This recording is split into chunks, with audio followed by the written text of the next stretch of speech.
Hello Jalil ভাই, এখন মাঝে মাঝে দেখতেছি কিছু পাঞ্চ করা সিলিন্ডার আসছে, সিএনজি সিলিন্ডার, আবার কিছু নতুন সিলিন্ডার আসতেছে মার্কেটে। এগুলা বিষয়ে কিছু বলবেন? আসলে কাস্টমার তো পাঞ্চ করা বুঝে না। পাঞ্চ করা আপনি বুঝেন, আমি বুঝি। জি। পাঞ্চ করা বলতে একটা পুরাতন সিলিন্ডার, ওইটার ডেটটাকে মডিফাই করা। ফর এক্সাম্পল, সিলিন্ডারটা মেয়াদ আছে 2026 সাল পর্যন্ত, ওইটাকে ঘষা মাজা করে ওইটাকে 36 সাল পর্যন্ত নিয়ে গেছে। হুম। এটাকেই বুঝি পাঞ্চ করা। তো আমাদের কাস্টমার তো ওটা বোঝে না। কাস্টমার বোঝে না, কিন্তু কাস্টমার যে নিজের অজান্তে কত বড় ক্ষতি করে ফেললো এটা কাস্টমার বুঝে না। হ্যাঁ, এখানে নৈতিকতার ব্যাপার আছে, যে আপনাকে সিলিন্ডারটা দিচ্ছে তার নৈতিকতাটা কতটুকু।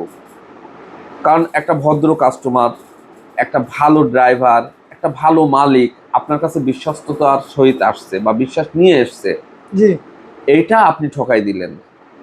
ওই সিলিন্ডারটা একবার যখন পিছনে লাগানো হয় ওনার মাথার ভেতরে থেকে যায় যে সিলিন্ডারটা ডেট অমুক পর্যন্ত, কিন্তু যারা বিশেষজ্ঞ বা যারা জানে বা ভালো টেকনিশিয়ান যারা বুঝে, তারা দেখার পরে এটা বুঝতে পারবে যে এটা পাস করা ছিল।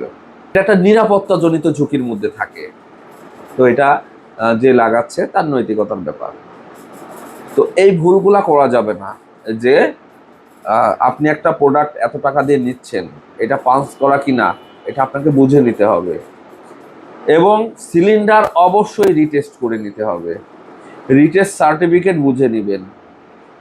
একটা সিলিন্ডার যখন বাংলাদেশে আসে সেটার সাথে একটা পেপারস থাকে, যেটা সিলিন্ডারের ডিটেলস থাকে।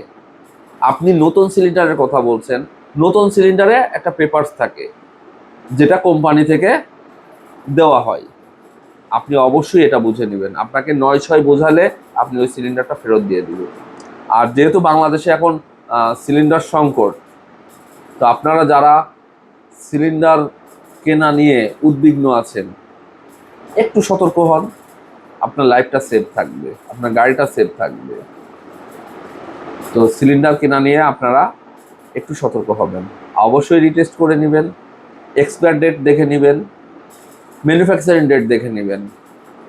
পারলে আবারও বলি, সিলিন্ডারটা রিটেস্ট করে তারপর আপনার গাড়িতে লাগাবেন। সবাই ভালো থাকবেন, সুস্থ থাকবেন। ইউনিকো মোটরস থেকে আমি আব্দুল জলিল।